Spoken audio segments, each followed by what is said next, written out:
अब ठीक है, अब मत बजाना, बजाओ तो सारे बजाना, नहीं तो हाथ छुपाए बैठे रहो, सर्दी बहुत हो रही। अखबार में भी आया था बहुत लोग मर गए सर्दी से। इतनी ज्यादा थोड़ी हो रही है, इतनी कहाँ हो रही। मैं तो आपको आश्चर्य होगा कि ये भी यही आपके ही पहने गर्म कपड़े, मैं नहीं पहने, मैं तो हाफ बाजू के पहनता रहे, पहली बार पहना आज। सुनना जरा ध्यान से, च्यवनप्राश बहुत बढ़िया है ना, गर्म है। इनको च्यवनप्राश का प्रचार करना है। ले लो च्यवनप्राश, बच रहा है कि खाना हो तो सर्दी नहीं लगने की बिल्कुल। खाना या खरीदना, खा तो सब लें। भाई खाओगे तो जब खरीदते हैं। भाई आप लोग च्यवनप्राश ले सकते हैं, बहुत बढ़िया है, और हमारी फार्मेसी का बना हुआ अपना शुद्ध है। तो खैर मजाक की बात चल रही है, पर आपको आश्चर्य होगा भी, तीसरा वर्ष चल रहा है, तीसरे वर्ष मैंने पूरी सर्दी कोई गर्म कपड़ा छुआ नहीं, केवल टी शर्ट में हाफ कुर्ते में रहा। लोगों को आश्चर्य लग रहा था, तो बहुत बड़ी बात नहीं है। आप चाहो तो बाद में ले लेना, भाई गुरुजी को अपना प्रचार करना था, आप चुप रहना बीच में, जिसको चाहिए वो ले लेना, बहुत बढ़िया चीज है।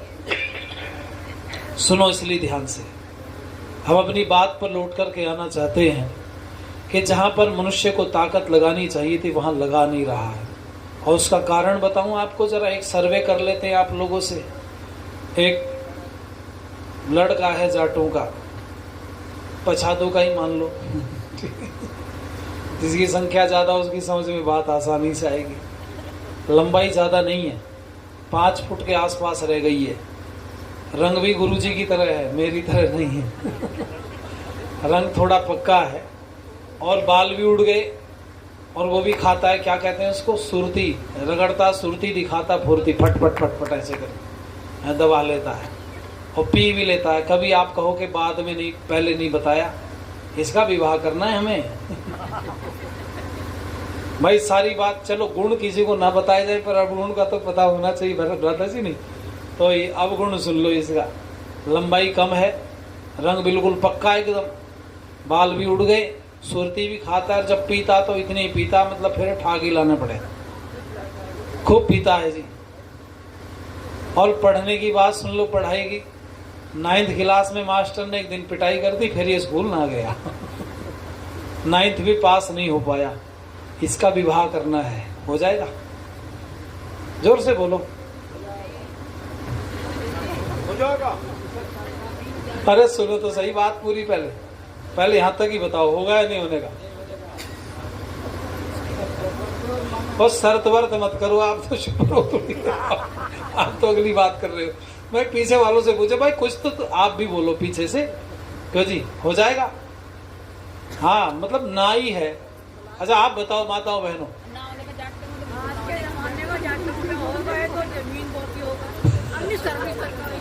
अच्छा आधी बात बताई मैंने, अब पूरी सुन लो। सरकारी कहाँ से लगेगी जब 90 में फेल हो गया। अब तो पहले ही लाइन काट दी, पर थोड़ी सी बात रहेगी वो सुन लो। पिताजी के पास में 100 बीघा जमीन है, और बिल्कुल हाईवे पे है। आप बताओ। है जी, बोर्ड डलवाए जाए तो आप और हम पीछे रह जाए अभी भी। अब कह रहे हैं जी हो जाएगा। अब मुझे बताना, सारे जने जो पहले ना कर रहे थे बाद में हाँ करने लगे, ये विवाह लड़के का हो रहा है जमीन का? अच्छा लड़के की जरूरत नहीं, अगर विवाह जमीन से ही होता है तो बाप के पास बेटी के लिए जमीन नहीं होती क्या? सोचो जरा, इस थोड़ा गंभीरता से सुनना मेरी बात। बाप भी तो जमीन का टुकड़ा दे सकता था अगर जमीन के साथ में जीवन कटता तो। पर ध्यान देना जरा, मैं आपसे पूछूंगा, एक लड़का और है हमारे पास, 6 फुट हाइट है, बड़ा लंबा चौड़ा सुंदर, गोरा चिट्टा, लंबी नाक, लंबी गर्दन है, रेशमी बाल, हर बार स्कूल में टॉप करता है, ये भी पछाते जाटों का ही है, संस्कारित नौजवान है, कोई दुर्व्यसन इसके अंदर नहीं है। लेकिन पिता के पास में जमीन इतनी भी नहीं जहां उंगली टिका सके। सब गड़बड़ हो गया, कुछ मामला निकल गई, जमीन बिक गई, सब घर भी नहीं है, कहीं ऐसे ही बेचारे किराए विराए में रह रहे हैं। माँ बीमार रहने लगी तो इन्होंने सोचा भी रोटी का इंतजाम कर लें, विवाह कर लें। ये भी विवाह करना चाहते हैं, इसका हो जाएगा या मुश्किल आएगी? हर जोर से बोलो, मुश्किल आएगी। अब मैं कहना पड़ेगा सीधी। अब आप जरा मुझे एक बात का उत्तर देना सब जने, आपकी जो बेटी या बहन है जिसका विवाह आप करना चाहते हो, वो सुखी किसके साथ में रहेगी? पहले वाले पियक्कड़ 100 बीघा जमीन वाले के साथ या बाद वाले बिना जमीन वाले संस्कारित नौजवान के साथ? बोलो जरा। बस आप ध्यान देना, पता आप सबको सब है, सुखी किसके साथ रहेगी, दुखी किसके साथ। पर गांव में तो चोरों के गवाह गलगटे, क्यों जी? ऐसे जिनके पास सैकड़ों बीघा जमीन है ना, लड़का बेकार है तो उसके विवाह कराने वाले भी बहुत हैं। पकड़ पकड़ के रिश्ता लाएंगे लड़की वाले से। लड़की ने क्या कर रखा है जी? पोस्ट ग्रेजुएट है लड़की और वो है अनपढ़ की गिनती में। कर दे, मौज रहेगी तेरी लड़की की। देखो ये कैसे प्रशंसा करते हैं। उसने कहा मैं नहीं करता भाई। बोले क्यों? इसकी लंबाई कम है मेरी लड़की की ज्यादा। कहने लगा तुझे कौन से आम तोड़वाने, इसको पेड़ पे चढ़ा के, लंबाई का क्या करे? कर दे। कह जिसका रंग तो काला है। अच्छा रंग काला है? भगवान कृष्ण भी काले थे, राम भी काले थे, कर दे, रंग का क्या देखना। फिर उसने कहा जी ये पढ़ा लिखा नहीं, तुझे पढ़ाई से क्या लेना देना, 100 बीघे जमीन है, नौकरी वाले के पास नहीं होगी इतनी संपत्ति, इसने कर दे।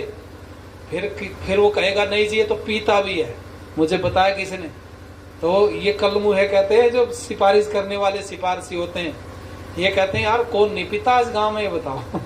सारे तो भी मैं, किसी का पता किसी का नहीं पता, सारे भी मैं कर दे। ध्यान देना, मैं आप सबसे निवेदन करूंगा, जिस दिन आपके मन में पहले वाले के लिए बिल्कुल ना और बाद वाले के लिए हाँ होने लगेगी, उस दिन समझ लूंगा समाज में परिवर्तन आ गया। हम लोग संतानों पर ध्यान नहीं देते। क्या बच्चे अपने आप बिगड़ रहे हैं? ये विषय सोचने का है। संतान अपने आप नहीं बिगड़ रही है। उदाहरण ले लो, महाभारत का दे रहा हूं आपको। महाभारत में एक पात्र है जो अंधा है दोनों आंखों से, क्या नाम है उसका? धृतराष्ट्र। धृतराष्ट्र को तो दिखाई नहीं देता था, लेकिन उसकी पत्नी आई बड़ी योग्य समझदार, शकुनी की बहन, क्या नाम था? गंधारी। गंधारी ने क्या संकल्प ले लिया कि पति को आंखों से नहीं दिखाई देता तो मैं भी आंखों पर पट्टी बांध लूंगी, और उसने आंखों पर पट्टी बांध ली। मैं आप सबसे पूछूंगा, उसको आंखों पर पट्टी बांधनी चाहिए थी या ऐसे समय में जब पति की आंखें चली गई तो उसको पति की आंख बनना चाहिए था? बोलो जरा। पति की आंख बन करके रास्ता, मार्ग प्रशस्त करना चाहिए था और संतानों को रास्ता दिखाना चाहिए था। 100 बेटों की माँ, पिता अंधा, खुद भी आंखों पर पट्टी बांध करके बैठ गई। जरा ध्यान देना एक बात को, मेरी बात। जिसके माता पिता संतान से मुंह मोड़ करके बैठ जाते हैं, उनकी संतानों को शकुनी बहका ले तो कोई बड़ी बात नहीं दुनिया में। और ऐसे शकुनी समाज में घूम रहे हैं। जब माता पिता का ध्यान संतान की तरफ नहीं रहेगा तो कोई बहका लेगा। गलती मैं मानता हूं कि 100% माता पिता की होती, संतान की कोई गलती नहीं है। निर्माण में कंजूसी कोताही बरती गई होगी, इसलिए संतान बिगड़ गई। क्यों जी? संतान को जन्म माता पिता ने दिया, माँ बाप ने संतान को जन्म दिया। और आज छोटा सा बच्चा है 2.5-3 साल का, मोबाइल लिए घूम रहा है, हाथ में से मोबाइल छीन लिया, जमीन पे लेट गया। ये ऐसे ऐसे लेट मार रहा है जैसे वो घोड़ा गधा जमीन पे लेट मारता है। मोबाइल जब तक नहीं दिया गया शांत नहीं हुआ, और माँ बाप ब्लैकमेल हो गए। ब्लैकमेलिंग तो है ये। बच्चे पहली बार रोता है, जब आप कोई चीज ना दो बच्चा रोएगा। उसके पास यही हथियार है, मार तो सकता नहीं, इतना बड़ा तो है नहीं वो तो रोएगा।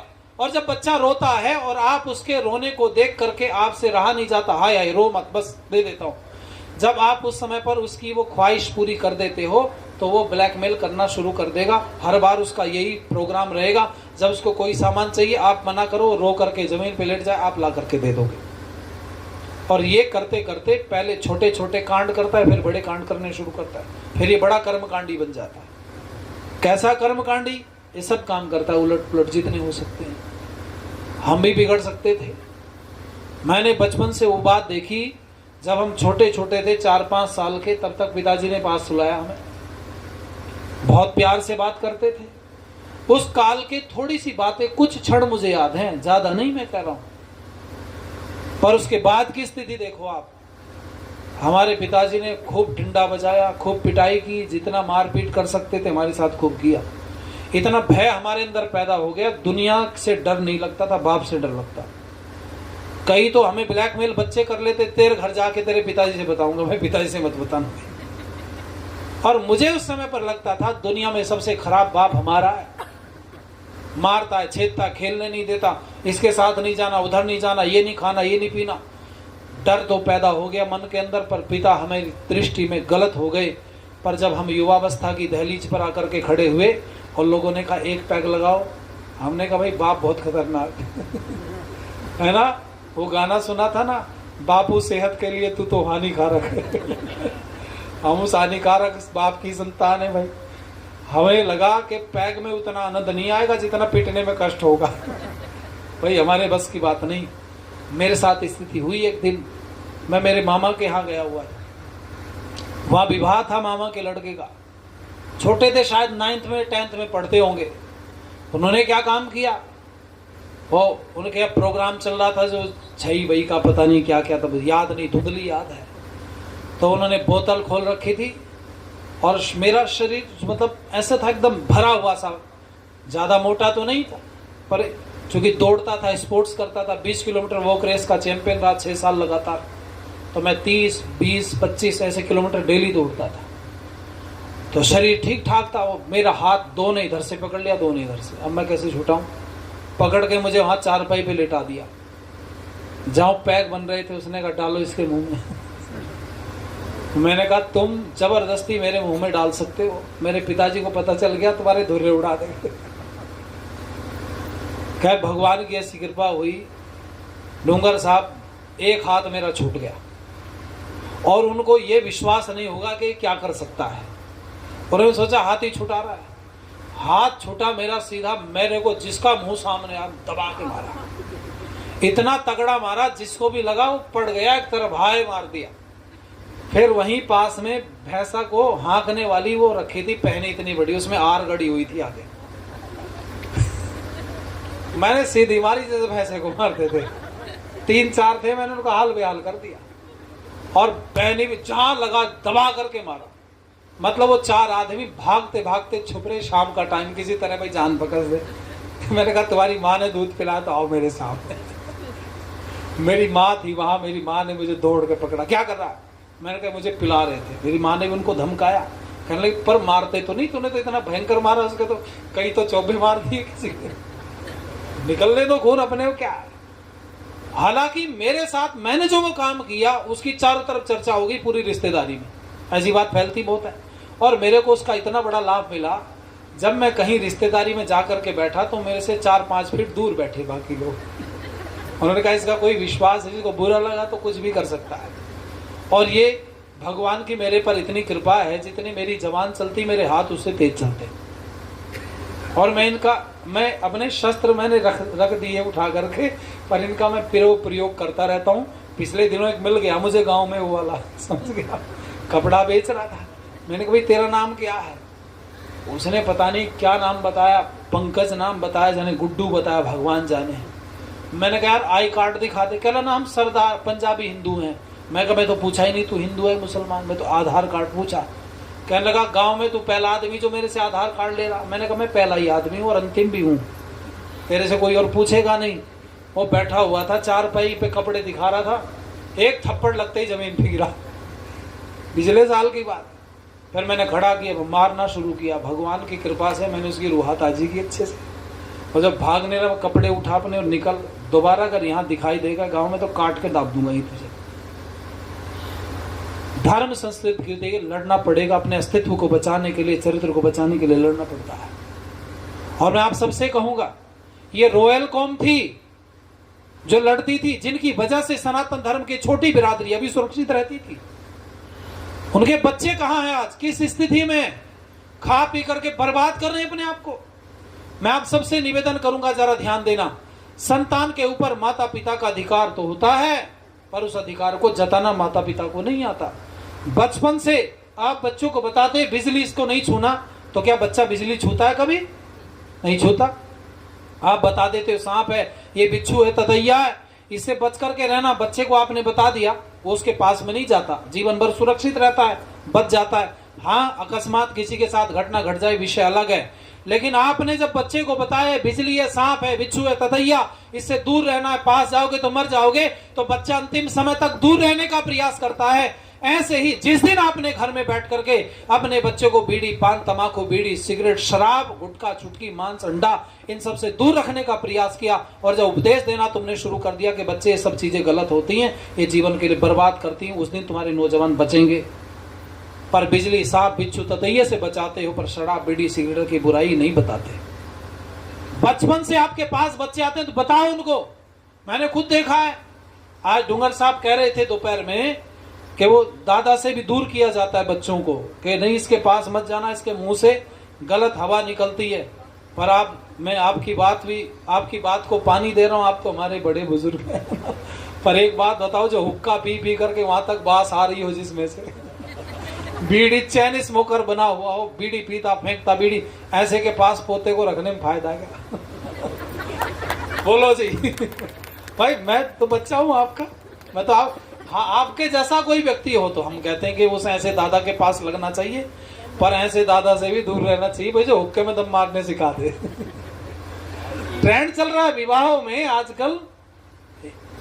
आप जाओ मेट्रो सिटीज में तो मंडपों में जहां बड़े बड़े बने हुए फार्म हाउस, उनमें हम तो विवाह संस्कार कराने जाते रोज। स्थिति हमने देखी है। बिजनौर में, ये मेरे यहाँ से पास के गांव से बारात गई एक बिजनौर में, गुप्ता परिवार बनियों की बारात, और वहां हुक्का बज रहा जम के। और हुक्का कैसा, वो उनके लड़के खड़े हैं सब दड़ियलों के, हुक्के के पास में, वो उसमें रखता है कुछ, वहां से धुआं निकलता है, और लड़की बैठ करके हुक्का पी रही। मैं बैठा था, मैं साथ में साथी गए विवाह संस्कार कराने, 2 नौजवान थे। मैंने कहा जाओ इन लड़कियों को बोल के आओ कि वो गुरुजी कह रहे हैं कि तुम हुक्का मत पियो लड़कियों को। तो लड़की ने कहा कौन है तेरा गुरु? बकवास बिना मतलब की, उसका हमारे से क्या लेना देना। उसने मुझे बोल दिया भैया ऐसे ऐसे बोल रहे। मैं चलो अभी देखते जरा। भय बिन होत न प्रीत। भगवान की कृपा से आत्मा बड़ी बलवान है, और जिन लोगों ने मेरे साथ ये नजारा देखा उनको पता है ये धर्मांतरण हाथ जोड़ करके नहीं रोका हमने। साम दाम दंड भेद जो हमें प्रयोग करना पड़ा वो सब प्रयोग किया हमने। और मैं आप सबसे कहूंगा, मैं जाते एक डांट में उठा मैं कैसे भाई, एक डांट मारते ही सब लाइन लग गई सबकी।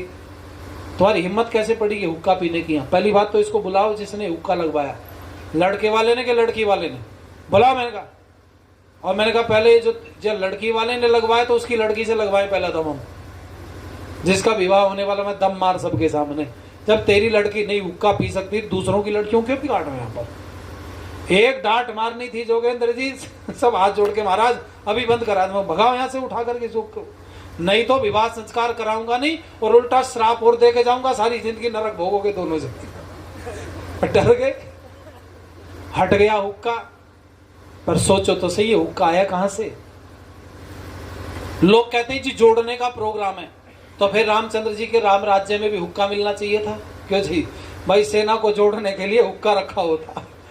चंद्रगुप्त मौर्य के समय में महाराज चाणक्य ने जब सेना इकट्ठी की तो तब भी हुक्का रखना चाहिए था बीच में। अरे एक हमारी कुरीति है, व्यवस्था है, चल गई, चलो बूढ़े लोग कुछ लगे हुए तो छोड़ो उसको विषय को। पर मैं आप सबसे कहना चाहूंगी, हमारी संस्कृति का हिस्सा नहीं है, कुरीतियों को संस्कृति का हिस्सा मत बनाओ। और ये मैं बहुत जगह पर चिल्ला चिल्ला करके बोलता हूं, भगवान शिव को भंगड़ बना दिया लोगों ने। अगर भगवान शिव से भांग ना जुड़ी होती तो आज का नौजवान भंगड़ नहीं बना होता। आप जाओ हरिद्वार से देखते हैं, कांवड़ उठा करके लाते हैं, इतने बड़े बड़े भांग के गोले लिए घूम रहे हैं। किस लिए घूम रहे हैं जी? पीछा छुटाने के लिए। ये शब्द बहुत है जी, भोले बाबा भांग पीते थे। मैंने कहा भोले ने तो जहर भी पिया, एक आध तोला पी के दिखा दे तू भी। क्यों जी? अगर भोले का सारी बात माननी है तो ये भी पी ले। हमने देखा यूं खुड़ू बैठा भोला बाबा ऐसे चिलम में मारा दम, नाक में से धुआं निकल रहा, मुंह में से धुआं निकल रहा है, और टी शर्ट पे छपा हुआ भोला बाबा। भंगड़ थे हमारे महापुरुष। पूछो जरा, शर्म आनी चाहिए।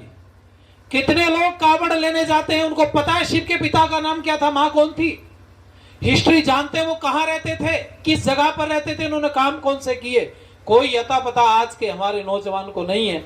और वो उनके पीछे लगा हुआ है।